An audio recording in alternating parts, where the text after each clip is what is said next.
Hello, third grade, and welcome to our persuasive writing lesson for today. Now, we have been learning about persuasive writing and how we can use persuasion to convince an audience to believe you, and we're working on convincing our parents to buy us a pet. Now, we learned that good writers persuade readers for a number of reasons, and that is what we will be looking at a little bit deeper today. We looked at objections that your parents might say and how we can argue and convince them to have a different opinion.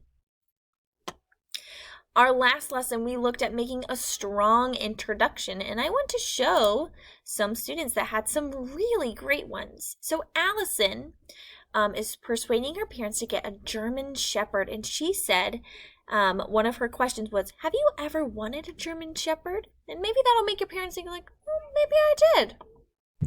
Another great one was Aubrey. She talked about how my mom showed me a picture of her dog when she was 10. That's an unusual detail, a good one to start off with that will get your reader's attention. Kent, another great question. Do you feel lonely when you're sick? Well, a stuffed animal can help. Or maybe a real animal can help, so he could change that and add a question mark. One thing that I saw on a lot of friends was that we forgot question marks at the end of our sentences, at the end of our questions. So when you're going through this, make sure that you have a question at the end of your question, a question mark at the end of your question. But today we're going to look at organizing your ideas when forming an argument, because we want to explain to our parents so it makes sense. Now, you just listened to The Great Kapok Tree by Lynn Cherry. Each animal gave a clear reason that the Great Kapok Tree should not be cut down. Each animal gives a clear reason with support for the reason. When organizing the reasons that support your own point of view, you must make sure to organize your ideas so that your point of view is clear and your arguments are focused. Today, we are going to come up with our 3 reasons and supporting those reasons with some facts. Using a graphic like this can help us when we go to writing our persuasive writing and keeping them in order so then it makes sense. Let's go ahead and go to our class kick and write out some reasons and some supportive details. Now we're all going to have the same reasons, but you can specify your support for your animal, and I'll show you what that will look like. So my animal, I'm going to try to convince my parent to get a dog, and I think a lot of us are doing something similar, or a certain type of dog, like a Bichon or a German Shepherd. So the first reason I'm going to tell my parents, so this is why we should get a dog, is going to be they are fun to play with. Go ahead and write that out now. Pause the video if you need more time.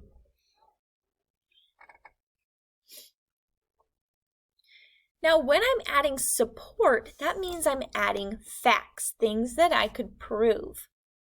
So what is one fact that supports that they are fun to play with? What things do they do that makes them fun to play with? Well, I know many of them like to play fetch. If you have a dog, you can type this out too. If you have a different animal, what makes them fun to play with? It needs to be a fact, not an opinion, not a feeling. I could say, I like to play fetch with them. That would be a feeling. But I could prove that lots of dogs play fetch. I could throw a ball and I could see a dog bring it back. Another fact that supports our reason they are fun to play with, I want you to write on your own. So we'll do one support together and the other one will be on your own. So what's another reason dogs are fun to play with? What fact? What things do they do?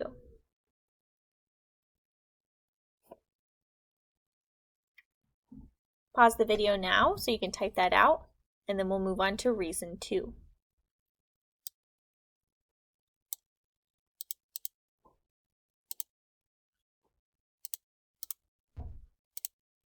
Reason number 2 might be a little bit easier for you to see, is that they can protect us. Now, if you have a different animal that's not a dog that could protect you, then you might need to come up with a different idea. So maybe they make you feel relaxed, or they keep you happy. But for our dogs, we're going to write, they can protect us. Go ahead and type that out now. Pause the video if you need more time. Now for this support, I'm going to look up some evidence. Now look up, how do dogs protect you? And it came up with a couple of things. They are trained to alert their owners whenever they see an intruder. So that's one way they can protect you. Guard dogs are trained to charge and pin down any perceived threat. So these are different kinds of dogs that protect people. I can look down to see other ways that dogs protect people and look at some facts. So the fact that I am going to use, that dogs will chase people that intrude. Now, what other things do dogs do to warn you, to protect you from people or from other things? What do they do? Think about a dog looking out the window. What do they do?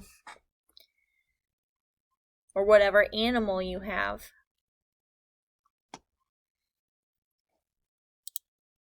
And finally, reason number 3.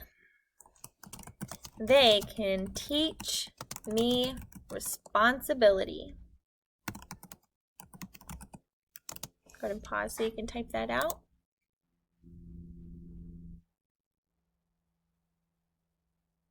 So how can a dog or an animal, this applies to all of your animals, teach you responsibility? So what's a fact?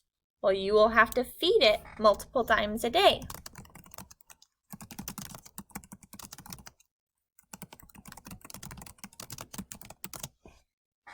That's a fact. You will have to do that. What else will you have to do that will teach you to be responsible with your pet? Once you are finished filling out our chart, you may move on to the next section for today, and we'll continue looking at persuasive writing in our next lesson.